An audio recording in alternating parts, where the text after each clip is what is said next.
Good afternoon. Welcome to the inaugural Dr. B.R. Shenoy Memorial Lecture. We will begin today's program with introductory remarks by Professor Rajkumar, the founding Vice Chancellor, OP Jindal Global University.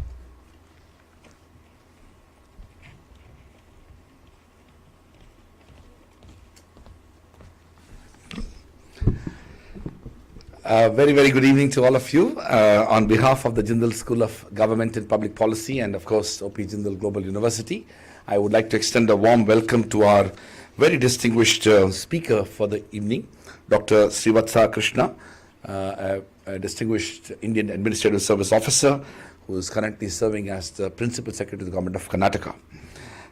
This moment is also very important because we are indeed inaugurating the Dr. B.R. Shenoy Memorial Lecture, and I am very delighted that Dr. Krishna will be delivering the inaugural lecture. And I'm going to request shortly after my reflections, Professor Sudarshan to talk a bit about the work and contribution of Dr. Shenoy himself.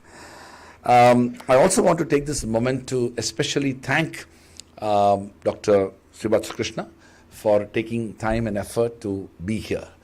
But most importantly, I should mention to all of you that nearly 4 days ago he became terribly unwell, and it was almost close to his trip being cancelled. But because of his deep conviction to the promise that he made, but also his deep interest to engage with academic institutions, he decided to travel from Bengaluru to Delhi and now from Delhi to campus. So I want to express my heartfelt gratitude and deep appreciation to Dr. Krishna for his presence here.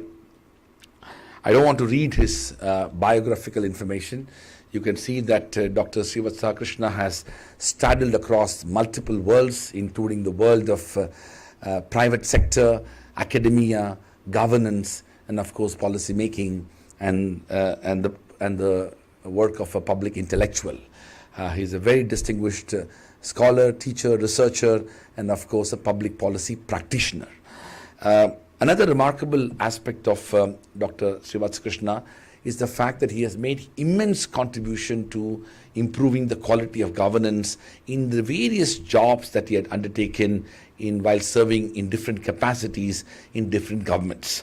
While he was, of course, a topper of the Indian Administrative Service, which in itself is of great importance. But beyond that, I must say that we do meet a lot of officers belonging to his tribe, but not all of them belong to that type of intellectual standards, as well as deep commitment to both institution building and nation building, but also the type of commitment and dedication to the cause of transformation of societies through the work of the government itself. Dr. Srivatsa Krishna deeply believes in the role of the government and how government can be an agent of positive change, and how collective consciousness could be built around the possibility of all actors, including the private sector, can contribute to that change.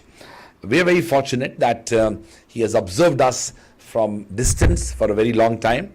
I must say that it has taken 13 years for us to persuade him to come here, and I hope that the next visit is not going to take that long. I can only hope that his association with our university will be more substantial, and the possibility for him to not only teach at Stanford and other institutions around the world, but also to contribute and teach in institutions in India becomes important, and our students and faculty get the benefit of his presence. I want to quickly mention that one of the things that the Jindal School of Government and Public Policy has attempted to do, and has been at the pioneer of it, is to bridge the gap between theory and practice. A lot of it is done through the work of its own scholars and researchers and the teachers in the school itself. But part of the work is also undertaken by the opportunity for bringing outstanding individuals to deliver lectures and speak in conferences and other such events in the school itself. Today is one such opportunity, and we are very delighted that we will be having Dr. Srivatsa Krishna delivering the lecture on a theme that I believe all of us will be keen to look at India at 2047, the road to a developed Bharat. This idea of development is obviously so contested in academic institutions, and in particular, everything is contested. But the notions of what constitutes development, for whose development, what is the nature of development that is going to impact the life of individuals, and how do you benchmark that development itself, all these are important questions that the very title has raised, and I'm sure Dr. Krishna will reflect on several aspects of that question itself. With those words, I would like to express my heartfelt gratitude and appreciation to Dr. Srivatsa Krishnan, and also to thank him for all the wonderful work that he is doing, believing in the possibility of government to make change and to internally work towards improving the quality of governance while being in the government. Thank you very much, and I now invite Professor Sudarshan, Dean of the Jindal School of Government and Public Policy, to share some of his introductory remarks, including a bit of the contribution of Dr. Shenoy himself. Thank you. Thank you, Vice Chancellor.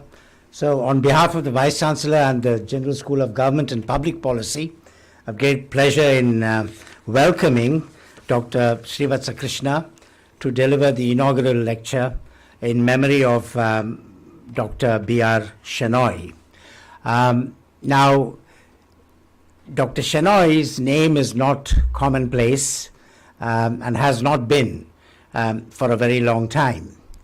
And this has to do with, trends in ideological beliefs, and he is he was an outstanding economist, but forgotten. And I think it's important as an institution that we should remember the contributions of people with different perspectives. Now, it could be claimed that if Professor Shenoy's advice to the government of India had been taken, the trajectory of India's development might have been very different. That's not to say that, the people who were responsible for the trajectory of India were wrong in their beliefs, but it's a case of how certain viewpoints tend to get overlooked. And, while currently we may say, oh, there's a disturbing trend where people of a certain persuasion, whether it's ideological in economic terms or culturally, are given prominence and leadership positions. It's always been like that. So when the Planning Commission was started, the economists of that time were greatly enamored by the Soviet Union. It's not just the people at that time, even in the London School of Economics, where Professor Shenoy studied, Sidney and Beatrice Webb, the Fabian socialists, were enamored by the achievements of the Soviet Union and wrote paeans of praise for that. And countries coming out of colonial rule, on the whole, all over the world, were inclined to take a leaf from a rapidly industrializing economy such as the Soviet Union and try to develop models for their plans and planned growth. So that was an overwhelming belief that that's the path to take. And then you had an iconoclastic economist, sincere to his discipline, who said, no, this is not quite right. And that was Dr. Shenoy. He was a pupil of Hayek in the London School of Economics. But those were times when you went to Cambridge and you had studied with John Maynard Keynes or Joan Robinson, you counted. Hayek, the Austrian school of economists, was thought of as somewhat, off the mark. But Dr. Shenoy was courageous, and persisted in writing and contributing his views. And he produced, he was critical of the plans and the idea that, you could determine in advance a rate of growth and then say, now, what are we going to do to achieve this rate of growth? His view was, first determine what resources have you got. Cut your coat according to your cloth. Now, that's, good common sense advice, but that was marginalized. So I think it's time when we are probably at a stage where it's neither the model of the Soviet Union or versions of neoliberalism, which believes that the market is everything, and there should be an absolutely minimalist state that leaves everything to the market, because the market is colorblind, it doesn't discriminate. So you have these binary views, and I think we have to discover, given the state of the world now, something that is not one or the other of these binaries. We've got to figure out how it is that the state is important and the market also is important, and the interplay of the state and the market, we should get it right. So in that sense, I think reading the contributions of Professor Shenoy would be very illuminating for us going forward. There was a kind of a deliberate suppression of his views. Milton Friedman came and produced a hard-hitting critique of this idea of plan models in the country. He did it for the Planning Commission, but that wasn't released by the Planning Commission as an official document for a very long time. And so you can see that some of these ideological biases can come into play. And as a university, we have to rid ourselves of all such ideological biases and provide a platform for different kinds of views. And it's particularly appropriate that we have Dr. Srivatsa Krishna deliver the inaugural lecture in memory of Dr. B.R. Shenoy, because he's the kind of person who has in his professional life serving the Indian Administrative Service demonstrated that it's not, as Deng Xiaoping said, it doesn't matter whether the cat is black or white as long as it can catch mice. That kind of common sense. And he, we just had a lively discussion with Professor Robert Smith visiting us from Australia, who talked about how the civil service and the people in India's civil service who actually solve problems. I mean, they are bureaucrats, but they are not enmeshed in bureaucracy. And that's the kind of person Dr. Krishna is. And so it's befitting that we have him deliver the inaugural lecture in memory of Dr. Belikoth Raghunath Shenoy. Thank you.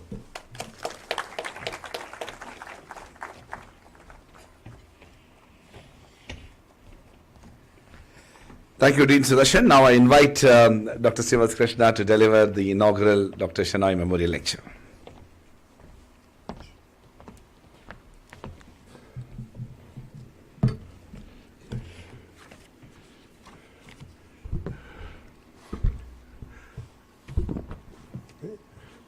Professor Rajkumar, Sri Sudarshan, distinguished members on the dais, faculty members and students.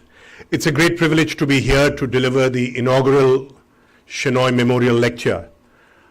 As Sudarshan rightly pointed out, if we had followed the guidance of B.R. Shenoy, maybe India would have taken a different path from what it did. He was against import substitution. He was against government intervention because he thought it would lead to a lot of, the license Raj would lead to a lot of corruption. And all of that happened as we saw. And if you read Milton Friedman's comment on the dissent note written by B.R. Shenoy, many years later, he critiqued the Nehruvian plan in 1953, the second five-year plan. And when Milton Friedman commented on it, he said, it looks like I'm reading a report on the five-year plan and not a a prediction of it. It was that accurate. So it's a great honor to be here. I share the privilege of working in the state he was born in, and also having worked in two institutions where he served, namely Government of India and the World Bank. At the outset, I'll be failing in my duty if I don't thank Dr. Rajkumar, who's been persistently calling me here, and I was finally able to make it thanks to him. And what a wonderful campus you have. And I'm not saying this because he's here, but very few people can create this kind of institution in 14 years, ground up. Please look around you and see how many such institutions do you have. You have an Ashoka, you have a Jindal, and you have maybe one or two others who started and did this in 13 years, and all credit to Rajkumar's leadership and vision, and of course Mr. Jindal's support for making this happen. What is interesting is people like Rajkumar and Ashish Dhawan could go anywhere in the world and do whatever they want, right? They have a top, he went to Oxford, he's a Rhodes Scholar, went to Harvard, and he chose to come back to Sonipat. He could have gone anywhere in the world. He need not do what he's doing. Yet he chose to come back to Sonipat, give his time, vision, leadership, and resources to build this fabulous institution that you have. I think that is really the true sign of a great leader, and I'm delighted to be here today. So India at 2047, the contours of what we call a Viksit Bharat, a true Tamilian. I'm a Tamilian who grew up in Delhi. He's a true Tamilian who grew up in Chennai, and he asked me, what is this Viksit? So I had to explain to him, Viksit means developed and prosperous. So what is the road to a Viksit Bharat? And why do I believe that we are at a decisive moment in history? 70 years, our country, 67, 68 years, ran one way. We are now at an inflection point, at a transformational point, whether we recognize it or not. Something akin to the Meiji Restoration in Japan, something akin to the Berlin Wall falling. And India is on the verge of a takeoff, and I will tell you why. Now, if you look at our history, we took 67 years to reach our first trillion of GDP, 7 years to reach the second trillion, 3 years to reach the third trillion. And by all accounts, in the next 9 years, we will become a $9 trillion economy. And in 2047, which is 100 years since our independence, we would have become a 25 or a $26 trillion economy. Think about it.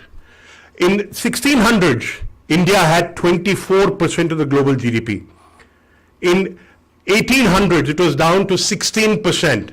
At the time of independence, we were at 5% of the global GDP. From 1700 down to 1947, a period of 250 years, saw our GDP drop from 24% of the global average, of the global share, to down to 5%. In 2020, we are at approximately 9% of the global GDP. The Indian flywheel has begun to spin again, and that is good news for all of us. Let me give you some interesting data points, some of which you might be aware of, some of which you may not. In 1990, India's per capita income was higher than China's. We were at $368. China was at $318. In 2022, China is at $12,000 per capita income, and India is at $2,300. If you see China's journey, once the per capita income crosses $3,000 or $3,500, it's a rocket ship going up. There is absolutely no reason to believe that India will not have a similar journey going forward. By today already, 65% of our population is below 35. That's a data point everyone knows. Let me give you another data point which very few people know. By 2030, we will have 1 billion working population, which is more than the combined population of the G8 countries. We'll have 1 billion working population, more than the combined population of the entire G8. People often talk about inequality in India, and indeed inequality is there in India. If you account for the various subsidies and transfers that India gives, most of the services to the poor are subsidized. Many are free. If you account for these subsidies, our Gini coefficient is 29. as compared to a global average of 67 and an OECD average of 31. We are actually less unequal than the global average, than the OECD average, if you account for the transfers going to the poor. Today, about 9 lakh crores, or 3.5% of our GDP, is spent on transfers and subsidies. And that is the reason why the Gini coefficient of India is low. Now, all of you saw the, this is an aside, all of you saw the collapse of the Silicon Valley Bank, right? How many of you know the Silicon Valley Bank, and this is a reflection on our global rating agencies, the Silicon Valley Bank was rated at BAA1. India is rated at BAA3, lower than the Silicon Valley Bank. But it was the Silicon Valley Bank which collapsed, which should tell you how much to believe our global rating agencies. You should believe them with a bag of salt. Let me come to some other interesting data points which you may or may not be aware of. What do I mean by a Viksit Bharat? I look at 3 pillars of a Viksit Bharat. First and foremost, we should be a prosperous society. Secondly, we should have economic sovereignty, so that we are immune, or at least not as vulnerable as we are today, to political and economic shocks. And thirdly, we should, and we're already on that journey, as all of you know, as the millennials here, we are already on a journey from becoming a data-rich nation, from being a data-poor nation. And the third pillar of a Viksit Bharat will be a nation which is driven by data. And I think we are well headed in that direction. What do I mean by a prosperous society? 3 things. Firstly, a per capita income of in the range of $20,000 by 2047. A Gini coefficient, we are today, as I mentioned, at 29.4, a Gini coefficient below 20. Number 2, a $20,000 per capita income will put us in the World Bank's definition of high income countries. And I think it's extremely doable by the year 2047. If you look at poverty, the World Bank has an indicator showing how many people live between $1.9 and $3.2 per day. And that number should come down to 0 or close to 0 by 2047. Now, I will come to the challenges in the later part of my lecture, but I'll mention one here. For per capita income to take off, if you look around the world, domestic credit to GDP has to go up. There is a direct correlation between domestic credit to GDP going up and per capita income going up. We are today at 55%. We can comfortably go up to about 130%. For reasons best known to all of you, our bankers are reluctant to lend, thanks to what happened to many bankers who gave the wrong kind of loans. So unless our domestic credit to GDP goes up, the numbers I spoke to you about India becoming a prosperous Bharat, is unlikely to happen. Another example, when this government came to power in 2014, I don't know how many of you are aware, India's tax-paying number of people, tax payees. Today we have 80 million taxpayers. In a country of 1 billion adults, we have only 80 million taxpayers. And 7 years ago, that number was about 12 to 15 million. With a tax to GDP ratio of 14 to 15% where we stand today, US is at 45%. Please think, as students of public policy, how do you expect government to deliver world-class services if the tax to GDP ratio remains where it is? That's something I want you all to think about. Let's look at another data point. If you look at MSMEs, many people don't talk about MSMEs. We have 65 million MSMEs, which contribute about 30% of our GDP. Okay? They have a credit gap of 400 billion. Their credit needs are close to $1 trillion. $1 trillion is the credit need of MSMEs, but the credit gap is 400 billion. And many of them pay anywhere between, hold your breath, 1% per day That's 300% per annum as interest for working capital. It varies between 24% to 300%. And the next big challenge for government and the private sector using the India stack is to reach this population which needs credit urgently. We have 500 million blue-collar workers in India. Of the 500 million, 300 million are in non-farm occupations. 200 million are in farm occupations. 92% of them do not have access to formal credit. The reason I'm telling you all this is, imagine once the credit gap is fixed. I spoke about domestic credit to GDP being as one of the important factors taking us to a Viksit Bharat. Once the credit gap is fixed, which is what this government is working hard on, we will be well on our way to a Viksit Bharat. This is one of the main reasons. Infrastructure. My dear friend and batchmate from the IAS, Ashwini Vaishnav, one of the best appointments made by Prime Minister Modi, handles 3 major ministries: railways, telecom and IT, and posts 4 ministries. And in a short span of he's been there hardly a year and a half, and see the amazing transformation he's brought about. India carries 8 billion passengers and runs per annum and runs 22,000 trains a day. The railway budget today, one of the first things Prime Minister Modi did when he took charge was to merge the railway budget and the general budget. This year, the railway budget is 2.5 lakh crores. It's highest ever. And India, thanks to the Atmanirbhar vision being given by the Prime Minister, is moving in the direction of creating technology like Kavach. I don't know how many of you saw Kavach, where Ashwini was in an engine and it was going at full speed towards another rail on the same track, and the train stopped 400 meters from each other. Now the gold standard for railway protection is called, I think it's called European Standard 2. Kavach, indigenously developed by youngsters like you, is at European Standard 3. And now many countries have come forward wanting to take this technology and use it elsewhere.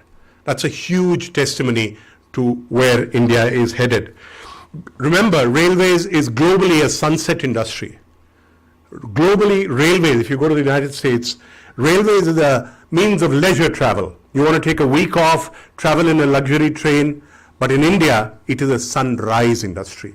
And I think one of the biggest, I would say, successes of this government is its very fast implementation of passenger comfort, the Vande Bharat trains, the bullet train which is coming up, and I think railways will become indeed the lifeblood, even a bigger lifeblood than what it is today.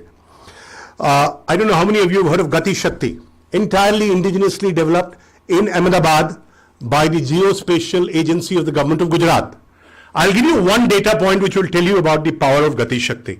In July 2021, after this government took charge, in July 2021, to get permission for setting up cell phone towers would take on an average 236 days. After this government came, 236 days, that was the legacy they had. Today, thanks to the implementation of Gati Shakti, you get a permission in 7 days. And in 80-85% of these cases, you get the permission instantly. You put your application in and the system gives you a response immediately. No wonder that India has today the fastest rollout of 5G in the world. India is already hitting 300 cities with 5G, which I think is a huge step forward, given that we launched only 6 months ago. I was, as he mentioned, I was in the US last year, and 5G in US, even in the Bay Area, is very, very patchy. It works in some places, doesn't work everywhere. So compare always with where the developed world is, where we are and where we are headed. And I think it's a significant achievement. India's capex, there is a paper by Professor N.R. Bhanumurthy of the Rajiv Gandhi University in Bangalore, which shows the multipliers for welfare transfers, for revenue expenditure and infrastructure expenditure. Infrastructure expenditure has the highest multiple in terms of its impact, and this government, when it took charge, was spending 2 lakh crores on capex. 2014, not very far away. 8 years later, we are now spending 10 lakh crores on capex. And that is the multiplier effect you see happening on the ground. EPFO, those of you who like to follow jobs, I'm not an expert on it, but EPFO additions, which shows the net employment getting added, is about 15 lakhs per month now. Pre-COVID, it was at about 6 lakhs a month, or during COVID. Now we are at 15 lakhs new jobs being created every month. So let me stop at this point about infrastructure, roads. I can talk about energy and road infrastructure. We are now building about 37 to 40 kilometers a day. In 2014, we were doing 12 kilometers a day.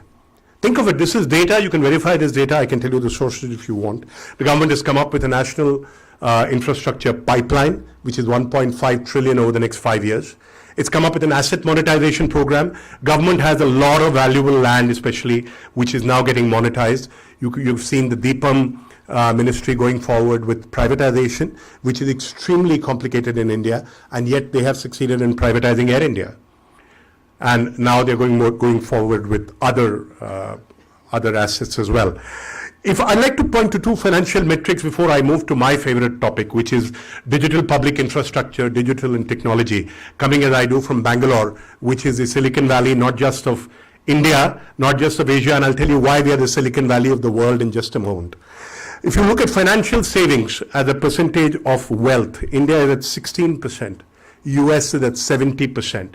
We have a huge headroom to grow, and all that is part of the flywheel picking up. If you look at stock market participation, we are at 3%. US is at 55%. You know, people celebrate when we cross a demat account number. Today our demat account is at about 60, 70 million. Demat account is in the country of 1 billion people. What I would like you to think about is, if we have 60 million demat accounts with a stock market participation of 5%, what will happen when the demat account starts hitting 400, 500 million? Won't our stock markets be always perpetually on fire, creating wealth for you and me who like to invest in the market? Let me move forward to India Stack. Now, you all know what India Stack is. I'm not going to spend time telling you about it. But I'd like you to know two broad things. One is the evolution of the internet economy. If you look at the US, the evolution of India, US, China, and Europe has been completely different. US, the internet economy was controlled by big tech, ad tech. You and I became data. Our data was sold to advertisers, and we got a lot of valuable services free. Now, all those who criticize Google, and today there's a Google, Indian Association which has taken Google to court. Please think about it. Can you guys in this room think of life without Maps, life without YouTube, life without Gmail, life without Google Pay? We all don't value what we get free. And all these are free because there's an ad tech behemoth called Google which is providing it to us free. There may be problems with Google.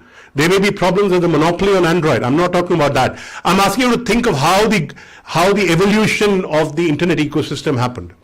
Look at Europe. Europe's evolution was completely different. It was regulation driven, which put citizens first, which is why, other than Spotify, I am not aware, and please educate me if I'm wrong, I am not aware of too many unicorns which have come out of Europe.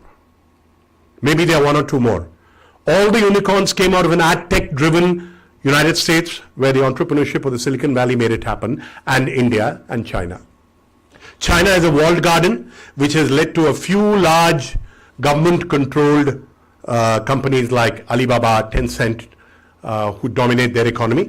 And then there's the Indian way, which is a bit of the best of all three or four. And I think that is what is now getting rolled out by the government, by MeitY, under Ashwini's leadership.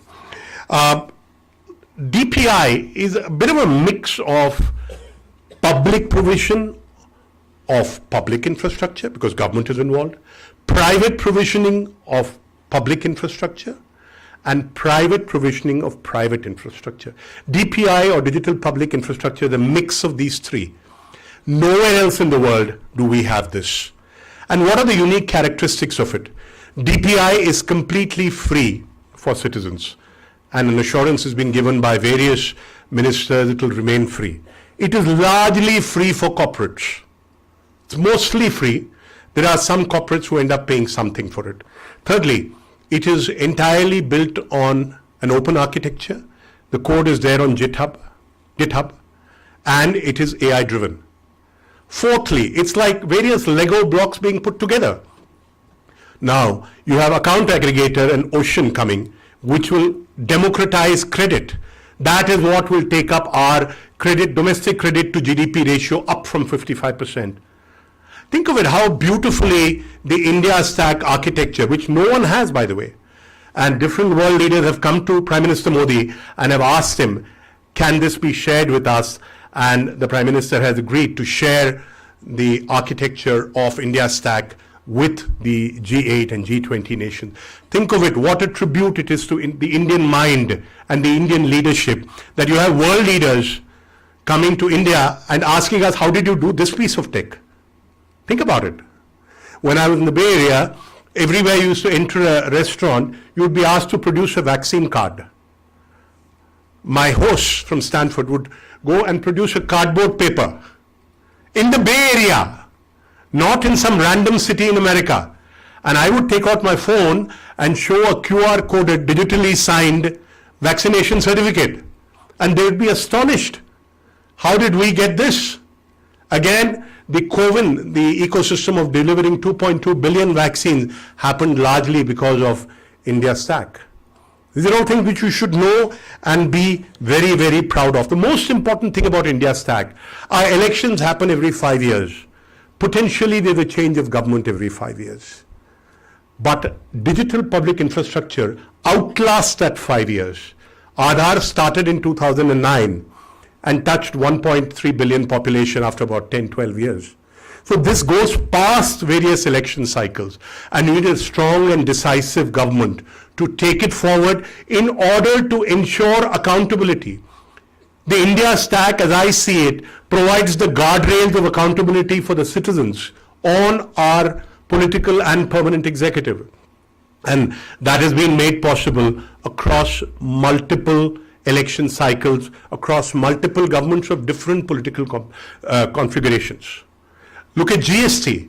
India had, 30 jurisdictions, 20 different kinds of tax rates, and each business had to file multiple forms across states.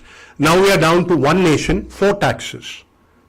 And it's again a marvel, considering it happened due to a consensus between political leaderships belonging to multiple different parties, not just the BJP. I think that's a tremendous sign of the maturity of our political ecosystem in that case, where they were able to come together and legislate on a GST, which was so important to us. Okay, now let me come to some, you know about IT services, the quantum of IT, so I'm not going to go into all that. If you want, I can take it up in the question and answer session. Let me tell you some interesting nuggets which you may not be aware of. How many of you are James Bond fans in this room? How many of you saw Skyfall? There are more hands which went up when I say Skyfall than James Bond fans. What is Skyfall? Can someone tell me? All of you saw Skyfall. What is Skyfall? It's his house, that's right. Where is that house? The house in the movie is in Scotland. The house was built by a bunch of 20 youngsters in a studio in Whitefield, Bangalore,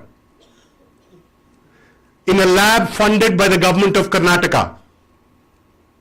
If you go to the end of the credits, you will see the name Motion Picture Company. Motion Picture Company created Skyfall. And I don't have the video, but when I come next time, I have the wireframe showing how it got done. And it's absolutely mind-blowing. Today, India and Bangalore are slowly becoming the animation, gaming, and special effects capital of the world. Please, I urge you to go and see the end credits, which we often walk out in a movie on. See the end credits. Almost every movie, Life of Pi, Star Wars, Jungle Book, every one of them, the Tiger in Life of Pi, was created in the same studio in Bangalore. All of them are slowly migrating towards Bangalore. Why did I say Bangalore is not just the Silicon Valley of India or Asia, but the Silicon Valley of the world? Just last year, with 2.2 million IT knowledge professionals, Bangalore overtook the Silicon Valley to become the single largest collection of IT professionals on the planet. That, I think, is a huge achievement. There are 5 to 6 million IT professionals in the country, out of which 2.2 million are in Bangalore alone. There are 1,500 global captives, which produce a revenue of about 40 billion every year. Much of them is located in Bangalore, and there are about 1.4 million who work in the captive industry alone. How many of you have you gone and lost money at Caesar's Palace in Las Vegas while gambling? Now, these are people are shy. They're not putting. I know Raj has gone and lost and won a lot of money there. Caesar's Palace. Again, I have the live video. I'll show it when I come next time. The earpiece in the ear of the dealer and the live stream comes into companies in Bangalore to see if anybody is cheating.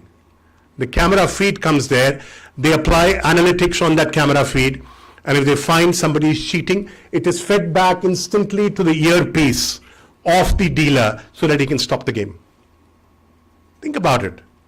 These are all remarkable things. 20 years ago, could you have thought that this could happen in India? Let me give you another example. Today, out of the Fortune 500 companies, 400 either make or buy or outsource or develop in Bangalore.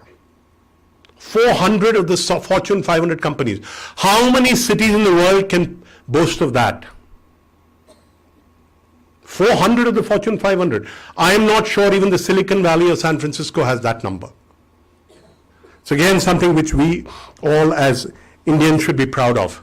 We annually lease out 15 million square feet of grade A office space to all these companies, which is again a sign of where the Indian tech space is headed. I'll give you another nugget which you may or may not be aware of. Recently, Satya Nadella came to India, and when he was here, he was shown a demo by the government of India of ChatGPT in government. Think of it. When was ChatGPT released? Does any of you know? All of you who are using it to do your homework, please tell me, when was ChatGPT released? November 29th last year. Satya came here in January. What is a miracle is not the fact that a farmer was able to speak in Hindi through ChatGPT to a government portal seeking how to get PM Kisan. PM Kisan is a 6,000 rupee subsidy which is delivered to the accounts through press of a button by the Honorable Prime Minister. That is not the miracle here. The farmer spoke to ChatGPT in Hindi, and the system took him to the website from where he was able to apply for it. That's not the miracle. The miracle was ChatGPT got released in November, end of November in the Bay Area. By January, we had it in India. We had Indian government adapt it, train it on Indian government policy documents, and make it work in a demo. Now just think about it. If ChatGPT can do this, now ChatGPT 4 is around the corner, Bard of Google is around the corner, what will all that do to governance in India? And I think that is another seminal moment which you should think about. You all know about UPI, 300 million transactions a day, 8 billion in value a day, absolutely frictionless. And that is the next frontier when it comes to the account aggregator and the UPI framework coming together in order to deliver good governance. You know, it's very natural for people to use the word bureaucracy in a very pejorative way. They all think that all IAS officers are making money, no IAS officer is doing an honest day's job. We have many of those, by the way. I'm not denying it. But all this I told you about is also the product and the outcome of the effort of a bunch of officers, both from the IAS and from the other services. We often don't see that. The media looks for stories which tells you man bites dog. They're not telling you the stories they don't want you to hear. They're looking for the TRPs. Look at the policy changes which have happened, and I'm going to tell you only the last 7 or 8 years. GST, 30 jurisdictions, 20 tax rates, 31 filings per business, now down to 1 plus 4. That is the cost of doing business, ease of doing business. which is the next big thing this government and this Prime Minister are working on, is happening thanks to India Stack and DPI. DBT, direct benefit transfer. The former Prime Minister Rajiv Gandhi spoke about how of 1 rupee, 85 paisa is what reaches. Today, we have 300 plus government schemes under the direct benefit program. 30 trillion gets transferred. 30 trillion rupees under 300 government programs. And government has weeded out over 10 lakh fakes and duplicates. And this is an ongoing process. Every month these numbers improve. Again, being done by a bunch of officers. PLI program, 34 billion across 14 sectors in 5 years. India was nowhere in mobile phone production 10 years ago. The mobile phone production out of India was $2.3 billion in terms of revenue. Today, we are at $34 billion. $34 billion worth of mobile phones get produced. The largest mobile phone manufacturing factory on the planet. Noida, by Samsung.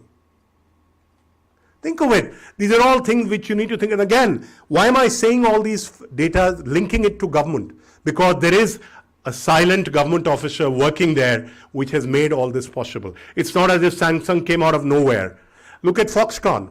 Foxconn is now investing in a bunch of states. Karnataka, they are partnering in Tamil Nadu. They're probably going to go to, Vedanta is there in Gujarat. The semiconductor ecosystem is slowly shifting towards India. All these are huge achievements, would not have been possible but for the political leadership and the permanent leadership coming together to make this happen. Our share in global electronics production in 2012 was 1.5%. Today we are close to 5.5% and growing every single month. We are producing electronics today worth almost $100 billion. And imagine the impact the PLI scheme will have on our import bill and with it on our current account deficit once we start building most of our electronics in-house. The Startup India program, I'm sure all of you are familiar with. Fiscal transparency, it was a highlight of the past government that we would borrow under the table. It would not be transparent. For the first time in the last 3 years ago in the union budget, everything was disclosed. Those of you who like reading the budget document, there was an annex which showed what were the off-balance sheet borrowings, and all that was consolidated back into the government's budget. All this makes for good, clean fiscal policies and a transparent administration. And I don't know how many are aware of the Pragati program, where the Prime Minister himself monitors the implementation of large projects across the country with the state government, which is again a step forward. Now, what are the things which can go wrong? Let me come to the last part of my speech. Things which can go wrong. If the Ukraine war continues, or if we have a deep global recession, which seems to be on the anvil, then it will hit India's exports adversely. I spoke of the subsidies bill of 9 lakh crores, which is about 3.5% of our GDP. If that doesn't come down and doesn't get rationalized, at least in part, over a period of say 5 years or 10 years, we will likely face pressures on the fiscal maths in India with all the concomitant challenges which come with it. Luckily, we have not had too much. We've had some fiscal populism. We've had some adventurism, free electricity, in the Delhi government, everything is given away free. Punjab is now starting to do it. People want to go back to the old pension scheme in several state governments, which will be a fiscal disaster. All that, luckily at the national level, is kept in a tight leash and tight check. But if we become fiscally populist, that's going to have its own consequences. We have CPC, as I call it, China, Pakistan, and COVID. Those are threats, external, exogenous, potential threats to India. If there are major policy mistakes again made, like was made in the past, so far we have not made major policy mistakes. But if we do make them, that again can potentially take a toll. Corruption at the wholesale level has gone down significantly. At retail level, there is corruption. And that can only be solved by more technology being put, so that discretion at the hands of the civil servant at the last mile is taken away. And I think this government is working hard towards that. There are regulatory risks. There are risks that Atmanirbhar means we become completely autarkic and cut off from the world. These are, as I see it, some of the major risks that India faces. But overall, every country faces risks. Keeping the trajectory we are on, keeping the ecosystem we have, keeping the overall actors and leadership we have at different levels, I think we are all well set and on a good path. I'd like to leave you with 6 questions, which you as students, I'd love for you to think about. I don't have answers for all of them, but these are questions which I want all younger minds to think about. First and foremost, we are often told, all of you I'm sure are on Twitter and Facebook, during COVID, everyone held up the New Zealand Prime Minister as a shining example of leadership. I would like you to think, can the policies of small and declining population countries be applied to a country of India's complexity and size? I think you need to think about. I'm sure New Zealand has done several things very right. But can its policies be wholesale imported into India? Question 1. Question 2. I asked you this earlier. With a tax to GDP ratio of 15%, and with only about 80 million citizens out of 1 billion adults paying taxes, can we afford to provide the health care which Scandinavia does? Can we afford to have the highways which China has? Can we afford to have some of the superb labs and research institutions that the United States has? We need to think about it. I'm not sure the answer is a yes. Thirdly, should there remain a public option? Think about it today. What is exclusively in the sphere of government? I would like you to think and reflect about this. What remains exclusively in the sphere of government? I can take it up in the Q&A.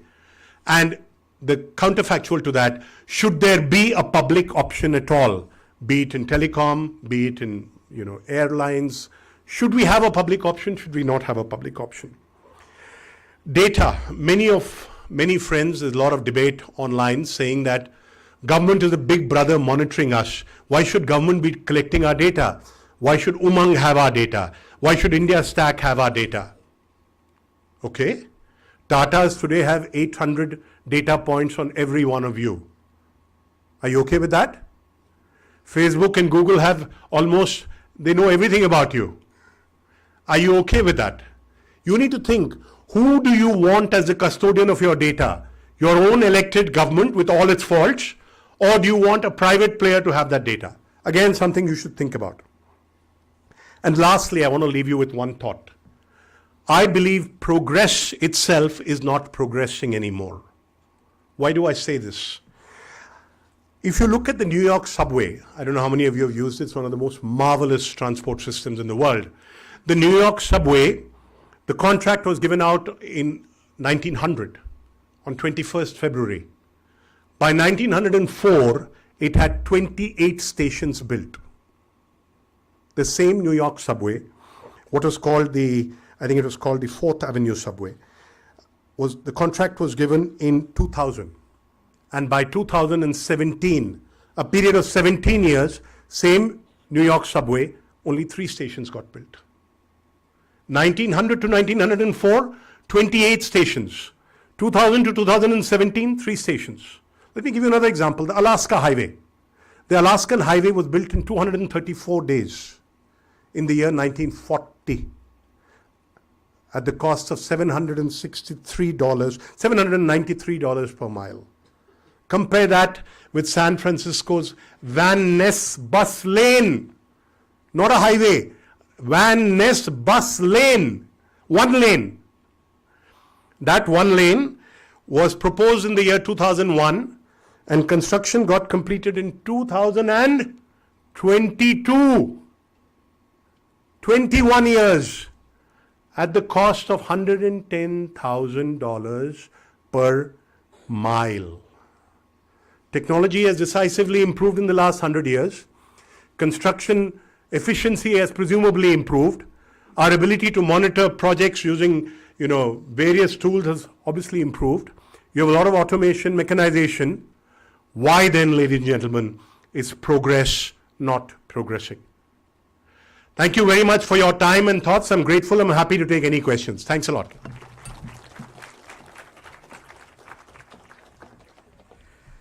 Wow, what an extraordinary journey that you covered in a relatively short span of time. Thank you very much, Srivats, for that really remarkable tour de force on a very strong and a powerful, optimistic window to the future, and also a very powerful defense of what many of us who may not be within the government are fully privy to. And I really appreciate that you covered a very significant distance in a very short span of time, and I'm sure your talk will evoke a number of questions. I want to begin that question. Exactly 2 months ago, on 16th of January 2023, Oxfam India published a report on inequality in India. And it said that 5% of Indians own more than 60% of country's wealth, while the bottom 50% of the population possess only 3% of the wealth. And the title of the report was Survival of the Richest. And further it mentioned in the report, and I quote, while the country suffers from multiple crises like hunger, unemployment, inflation, and health calamities, the poor in India are unable to afford even basic necessities to survive. The number of hungry Indians increased to 350 million in 2022 from 190 million in 2018. The widespread hunger is resulting in 65% of deaths among children under the age of 5 in 2022, according to the Government of India's own submission to the Supreme Court itself. And there are many more things in that report. So my question to you as we reflect about the future is that, and I'm by no means an economist, I'm a lawyer. I believe in the vision of the government's ability to make fundamental changes and transformation. My question is that despite this extraordinary effort to seek transformation, why time and again we feel we are significantly falling short of what I would call grave injustice to the poor, the marginalized, and the disempowered in India? Thank you. Thank you, Raj. I haven't seen the Oxfam report. Going by your numbers, as I mentioned, currently the fight is for slices of a cake. Unless that cake grows larger, you are not going to have hunger go down. You do have, all these data depends on how it's measured. You have the World Hunger Report, where India stands at 105 or 107. I'm sure it's accurate. But it also depends on how they measured it, what section of the population they measured. India has been roughly lifting about 10 to 15 million population every year out of poverty. We could argue that the number should go up. I agree with that. And I myself said, if you go by the Gini coefficient numbers, which is widely accepted as a proof of inequality, India is actually lower than the OECD average and than the global average. Do we have a long way to travel? Yes, we do. Are we going to travel there and get there fast? I'm quite confident, given where we are and given the ecosystem we are in, given the institutions, the leadership, and the policies being put in place, we will have less hunger, less malnutrition in India over the years. Thank you. On that note, we can probably open up for questions and comments. Those of you who want to, okay, there's one here after that. Good morning, sir. Yes. Thank you for your talk. I want to ask you that I was looking at the top 50 to 10 banks around the world, banks, and India's banks. India is not even there in the top 50. So how can you say that we are set to be a developed Bharat by 2047 when India has only produced one strong bank in the list, where the banks are being dominated by mostly Chinese and Americans? Should we take more questions or We can take a few more. We have one more here and then Naveen over there. 3 at a time. Yes. Hi, sir. Yeah. So you told that in like India is. Yeah, my name is Aryan Govindakrishnan. I am a student of MA Economics from JSGP. So my question is, passing the tax burden to civilians and giving the benefit to companies, is it a sustainable way of growth for India at 2047, or just like US cause huge income disparities among the people? Okay, Naveen? Thank you for this fantastic talk that you've given. I'm Naveen Thomas. I'm an economist. Just hold the mic closer. Yeah, I'm an economist teaching at GSGP. So you correctly pointed out that we've been doing extremely well in the innovative sectors, and indeed in terms of exports we've grown tremendously. But you said about 6 million of IT professionals, of which 2.2 are in Bangalore. It's 6 million in a population of 1.6 billion, right? And if you look at the manufacturing sector, you combine the informal and formal, there'll be about 40 million people working, roughly. Now, of this, if you look at the labor-intensive manufacturing, we've been consistently doing very poorly over the last decade. And over the last 8 years, we've done extremely poorly compared to our competitors at Bangladesh and Vietnam. Now, that is a major source of concern. And I'm not saying that there haven't been any reforms, but this still is a major issue, and this has become very significant post-2017. Okay. And how can we think of inclusive growth without our manufacturing, the labor-intensive manufacturing sector growing? All right, we take these 3 questions and then we can... Otherwise I'll open up forget. Yeah. Let me start with the banks question. You look at China, which has got a number of banks in the top 50. Look at the number of loans given by them. How many of them are still kosher and how many have gone bust? In India, the problem is not, I'm not sure the size of the banks is the question. The inability of our banks to lend. They are afraid to lend, given that in the past, whenever large lending has happened, many bankers have gone to jail when they have taken risks, and those risks haven't played out the way it should have. Now, whether they took the risk for genuine reasons or not for genuine reasons is well known. But I think only correlating the size of a bank and India not being a part of the top 50 and correlating that to our economic growth rate may not be accurate. The challenge is, how do we democratize this credit? And I think that's where technology is going to play a role. You saw Everglades collapse. That was thanks to banks lending and unfettered lending. Also, the other thing, many people who follow China always say that the numbers which they publish are not kosher.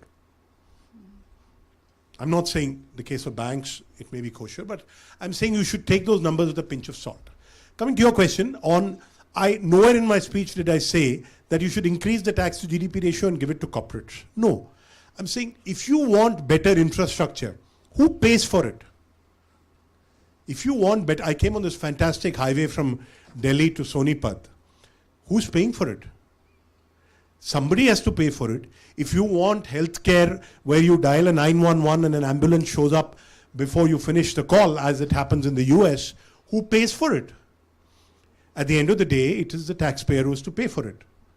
And if the taxpayer has to pay for it, when you have only 80 million taxpayers out of a population of 1 billion adults, you cannot expect it. If you go and sit in finance meetings and you talk to any top industrialists in these meetings and you ask them, can we increase taxes on your sector so that it gives the government the investable surplus to create better services and infrastructure?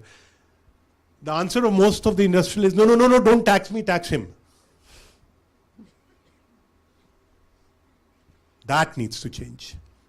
To your point, undoubtedly manufacturing is essential, and Bangladesh has beaten not just India but almost every country on the planet in textiles. It's also been helped by a very favorable trade regime and GATT rules, which India has not been helped by. I think if you go by most of the indicators, I gave you the example of electronics, we are already becoming the largest exporter, one of the largest exporters, we will be the largest soon, of mobile telephones. That's one form of manufacturing. I think with semiconductors, some of the supply chains come moving here. shift of a global supply chain takes a long time. It's not going to happen overnight. I think India will need to position itself somewhere in the middle of these supply chains, which is now largely with China. And moving of those supply chains to India will easily take 5 to 10 to 15 years. But I think given all the other necessary conditions being in place, the sufficient conditions for these to happen will fall in place. Yes, please, more questions. All right. Are there more questions? Yes, we have two here.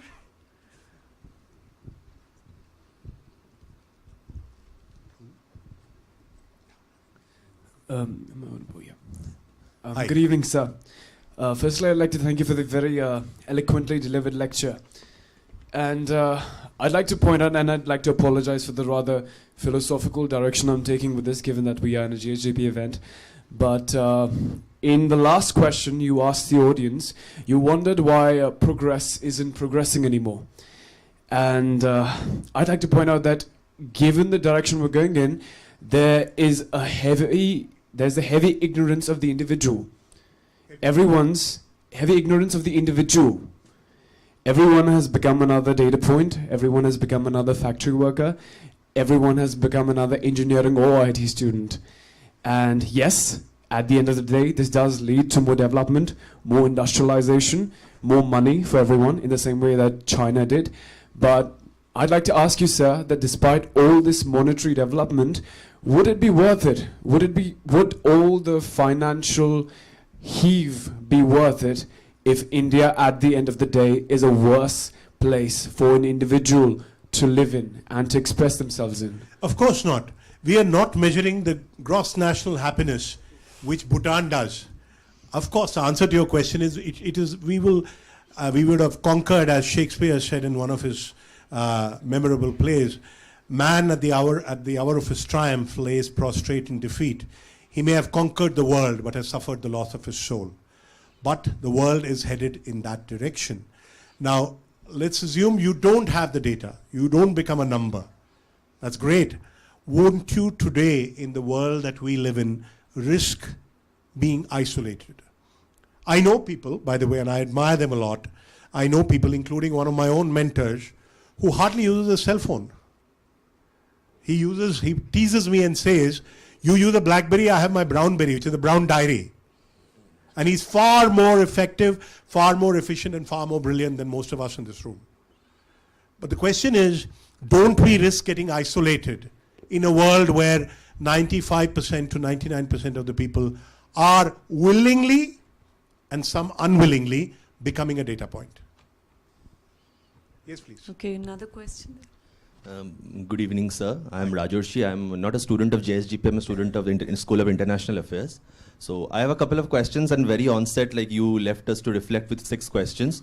One was regarding should there be a public option in government services. So one of the services I think government should not be is telecom, because I am one of the few who still are BSNL SIM and still there is no service. And so maybe the telecom minister can work on it. And I will pass it on to him. Yeah. And one more thing, he sir. is trying to revive BSNL, by the way. Yeah, so I'm just keeping it in that hope. He's saying BSNL means bhai sahab nahi lagega.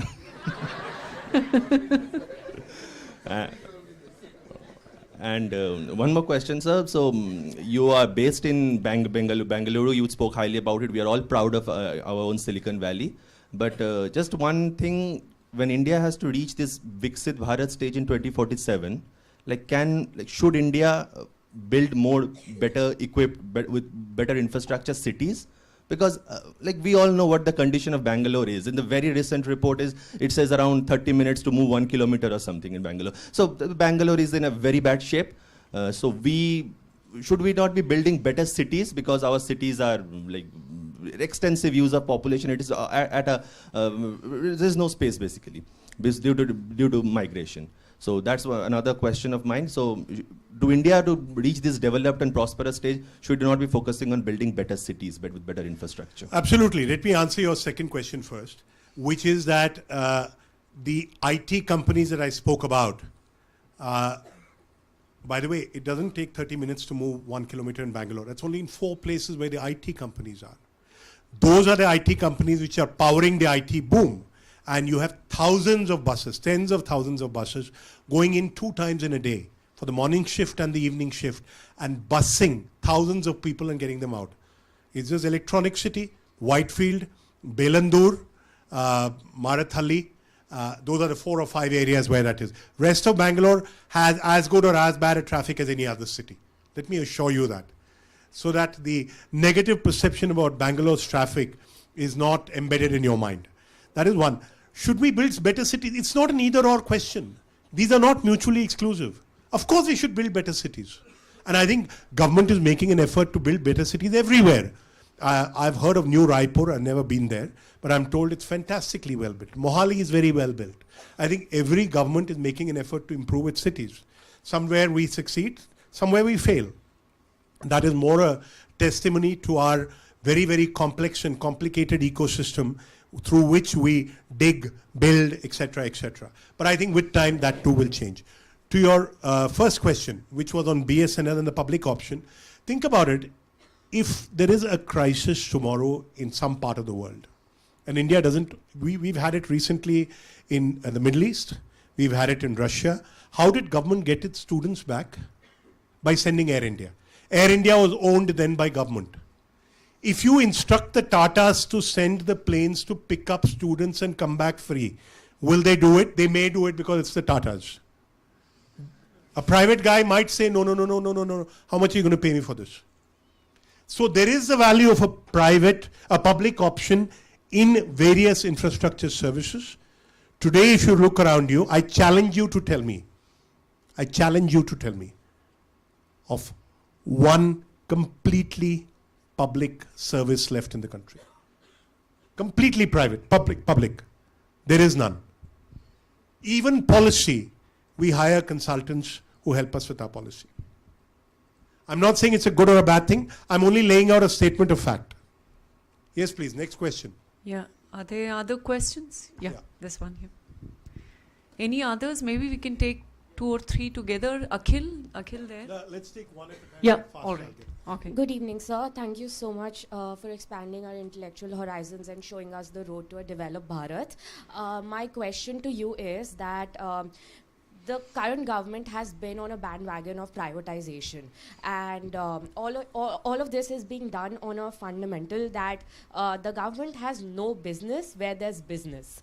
But when privatization embedded in a capitalist economy is seeking for profit making, how is welfare ensured by the government? So the public option that that you had pointed out, while the scenario might look more developed, when looking at the aviation sector of India, quite developed, but at the same time, when we look at the stats, not more than 5% of India's population can actually afford to be on an airplane. I think that is changing. That is changing remarkably. Right. Today, if you go online and check fares, thanks to the advent of low-cost airlines, today a trip from Bangalore to Chennai costs 1,000 rupees. So to your point, I think what you should look at is, I don't think it's privatization per se. I think it's introduction of competition in an area where government was a monopoly. The real question to ask is, do you want a government monopoly or a private monopoly? The answer is both are bad. What you need is actually infusion of competition with either a government service also being there or competition among private services, which leads you to the question of how much can a market hold, which is an entirely different debate. Yes, please. All Next right, question. We have Yeah, another hi. question. Akhil? Yeah, sir. Hi, I am yeah. here. Yeah. I am Akhil Menon. I am currently pursuing my master's in public policy from JSGP. Yeah. Thank you for this interesting talk. Got a lot of data points to work on when we go back, sir. But I feel when you talked about how it's become easier to get telecom based approvals nowadays, and I see this similar trend happening to environmental clearances also, especially when it comes to the new CRZ amendment that came in 2019. So for you, what should the environment clearance system be in 2047? Because we can't develop without the environment, sir. And I feel at some places this government is in a bit neglect. Not only this government, even the past governments have been neglecting environment in their road to development. And the second question is, recently there was a report made by the Indian government, which was made available in the parliament, which told that 1600 infrastructural projects are still delayed in India, and delayed by huge margins. When you talk about Prime Minister Narendra Modi giving so much effort, so why do you think this is still the case? Let me answer your second question first. Infrastructure projects globally. Please read a new book by someone whose scholarship I've had the privilege of following, called Bent Fliviberg. He's from Oxford. He's written a new book which is available on Amazon. It's called Getting Big Things Done. Please read this book. It's a very interesting book. It's called Getting Big Things Done. And it tells you about how infrastructure projects globally, not in India, globally are almost always beyond time and above cost. And he has a number of examples and he analyzes each of them and tells you why this happens. Now, this government has been in place for 8 years. The previous government had a monitoring system which was headed by Mr. Anil Swaroop, one of our very distinguished officers, which was also in charge of banging heads and making projects which are stuck move, and they did a reasonable job. But under this government with Pragati, which was introduced by our Honorable Prime Minister, there is a monthly review of large projects across the country taken with every government and every officer, including those at the last mile. Now, obviously, as they say, Rome wasn't built in a day, and these things do take time. I'm sure there are 1,500 projects delayed. The question is, are we on the right path? I think we are. I think with Pragati, every chief minister and chief secretary is on his toes to ensure that bottlenecks are cleared so that we can meet the deadlines set by the Prime Minister. And that's a good sign. And these projects are not easy. Land acquisition is not easy. You try acquiring land and see how much obstacles you face. People who you never claimed, who you never thought even existed, will come out of the dead and claim the land to be their own. And we have a judiciary which is ready to give a stay order at the drop of a hat. So getting big things done in India is not very easy. Coming back to I'm not an expert on environmental law. I don't follow that area very well. I just want to point out, if you see China's development, China grew very, very fast, 8 to 10%, maybe even more for many years, for a couple of decades, and polluted its environment, and then went around to cleaning it. I think these are individual choices every country makes. Do you grow fast first, pollute your environment, and then clean? Or do you grow step in step with a cleaner environment but grow slowly? I think each country makes its choices. I think India too will make its choice. Yes, please. Any We other have question? one last question here, and I think we should wind up. We can Yeah. go on for a few more. I have no problem. Yeah, I think one question there and one there. Okay, so I think that will be the last. Hello, so Yeah. my name is Sushamendra. I have two quick questions. Professor Sudarshan spoke about how certain ideas are neglected by the mainstream. And one such radical idea being given out today is that of Dr. Subramanian Swamy, who says that income taxes should be abolished at large. You know, India should go the UAE way. How do you think that will pan out? Second, how do you think we are doing on the social cohesion front? I mean, Karnataka today is in the news for all wrong reasons. The hijab issue, or people from the northeast being beaten up in Bangalore for not speaking Kannada. Do you think we should do a better job at social cohesion as well to be a developed country? Answer to your second question is absolutely yes, we should. And I think a lot of these things happen at the time of elections. And absolutely, I think we should have a more harmonious society, no doubt about it. To your question on, the first question was about, UAE has very rich oil incomes. UAE is the size of Bangalore in terms of population. Therefore, UAE can have no income tax. Please try doing it in a country of India's size and complexity. You cannot do it. You can advocate all this in Singapore, you can advocate it, which is why I started by saying, can we have the policies of small and declining population countries lifted wholesale and put in India? The answer is a no. Okay. Yes, please. Yeah, one last and then we're done. My name is Anirudh and I'm a first year economics student at JSGP. And a couple of weeks back, I was reading an article about the mass exodus of IT professionals and professionals leaving India to go to US and European countries. And there is an interesting stats was there where 9.5 lakh Indians have relinquished their citizenship and 23 millionaires have left, since 2015, have left India to join America and Europe. So it's not just the middle class and low middle class citizens that are leaving India, it's also the millionaires and the high class people. So how do we solve this issue of mass migration? I don't think they left India. Please read that article again. They acquired a citizenship abroad. Some of them left. Many of them acquire citizenships for various purposes. You can acquire citizenship today by writing out a check of $200,000.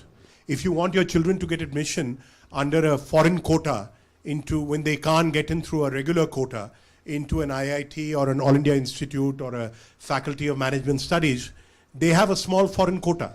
And for that you need a foreign passport. So there are many people who are able to today afford a $200,000 passport for the whole family and use that for this purpose, use it for travel. You know, you have visa-free travel in 180 countries. There are some who move out for tax reasons. And there are many, including in the startup and private equity space, who are not doing their business completely on board. And when this government issues them notices to bring them, to make them pay taxes, the easiest way for them is to quit India rather than face the law and pay taxes. Any other questions? Yeah, I think that's about it. Any other questions? I have one question. Yeah. So Srivas, if you remember when before the 2014 elections, the Honorable then Chief Minister, but impending Prime Minister, one of the arguments he made is about the role of government, and he talked about what he used the phrase minimum government and maximum governance. And I must say, in the field of education, I'm happy to report that a lot of that vision got translated into the national education policy, and we are seeing more and more autonomy. Institutions are gathering and gaining so that they can do many more things. My question to you is that, do you think that minimum government and maximum governance is translated to other sectors where there is this now a stronger excitement and enthusiasm that somehow government can do amazing things? But I'm reminded of a book that Guru Charan Das wrote. The title of the book is called India Grows at Night. And we were having dinner with him, and Sudarshan was also there. We asked about the title, what is this India Grows at Night?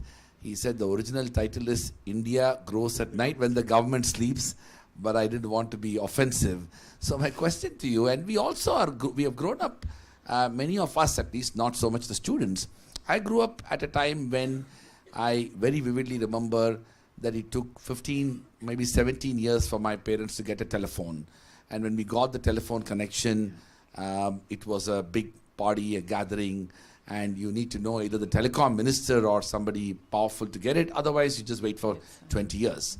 So this idea that somehow government, one can assume to be, is a thing for the pursuit of good, and that somehow the private sector is out there to make profits. This entire framework is also somewhat flawed, and we should not hesitate to interrogate it. What is the question? The question is, what is your view on that? Look, Lord Byron of the UK Privy Council, one of the most celebrated judges, was once asked, "How's your wife?" And he replied, "As compared to whose wife?" So the answer is there. Do you want a government which is quote unquote benevolent, which makes mistakes? This government has made mistakes, but pushes forward on a journey of development in many areas, not necessarily in all areas? Or do you want a private sector, which, as the lady there pointed out, can lead to a private sector which can become a monopoly? And when Guru Charan Das wrote, India grows at night when government sleeps, he should not forget that the government today is very different from the government which was there 25 years ago. We have today, we've had governments in the past. I'm the first to concede that Aadhaar was started in 2009 by the previous government. Hats off to them and to Nandan Nilekani's vision which made it happen. But which is the government which is really taking Aadhaar to make a difference to everyone's life so that you don't have to wait 17 years for a phone but can get it in 17 minutes? That's this government. The question again which I asked in my talk, what do you want a public option? Do you want a public option? Do you want government to be the custodian of our data? Or are you happy if HDFC Bank or ICICI Bank or Tata's have 800 data points about you? Or Facebook or Google? And they get sold. Let's not forget, the same Yes Bank comes running to the same government when Yes Bank fails. When Mr. Rana Kapoor pays 2 crores to buy a painting, to get a Padma Shri, and the bank fails. It's the taxpayers' money in that bank, and the bank fails. Who does he go to? The same government which we all wanted to sleep at night. So there are two. When Jet Airways fails, when Kingfisher fails, who do they go to? They go to government. So let's not forget what Lord Byron said. Thank you very much. Thank you, sir.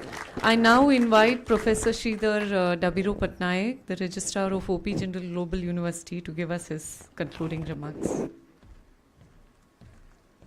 Thank you so much, Kaveri. Before I deliver my concluding remarks, I would request the Vice Chancellor to felicitate our guest this afternoon, Mr. Srivastava Krishna, and I will request Professor Sudarshan to join us as well.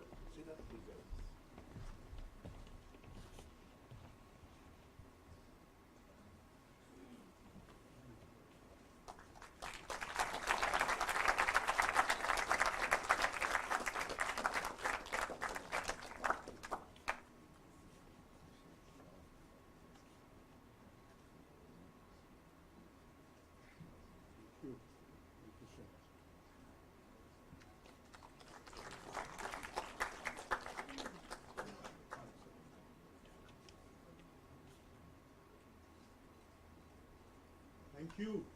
India Viksit Bharat at 2047 depends on all of you. I hope you all play a role in that journey. Thanks a lot.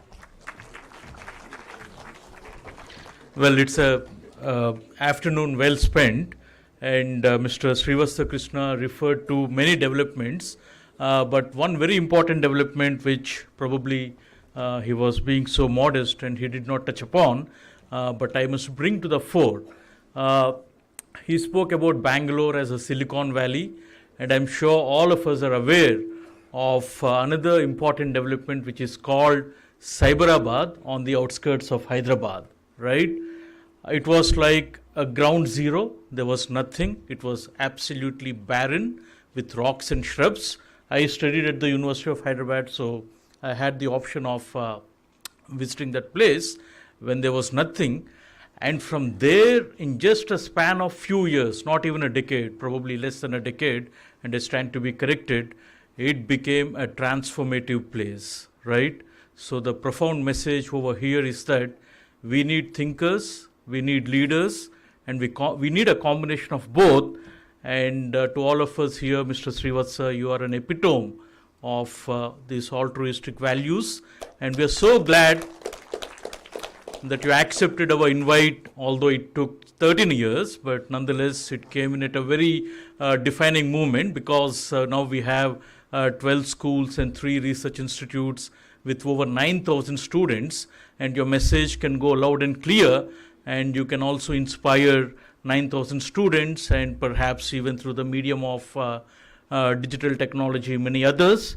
And we are sure that many of the students present here and elsewhere watching the program would follow your footsteps and go on to do many things so that India becomes what it ought to become in 2047, and for which education is very, very important. So we are all committed to making India truly a prosperous and also a happy nation. Thank you so much for your time. And we also thank the School of Government and Public Policy led by the Dean, Professor Sudarshan, and the faculty members for making this a possibility, and of course, not without the efforts, the guidance, and the leadership of the Vice Chancellor, and all of you who made this afternoon truly invigorating. Thank you all so much.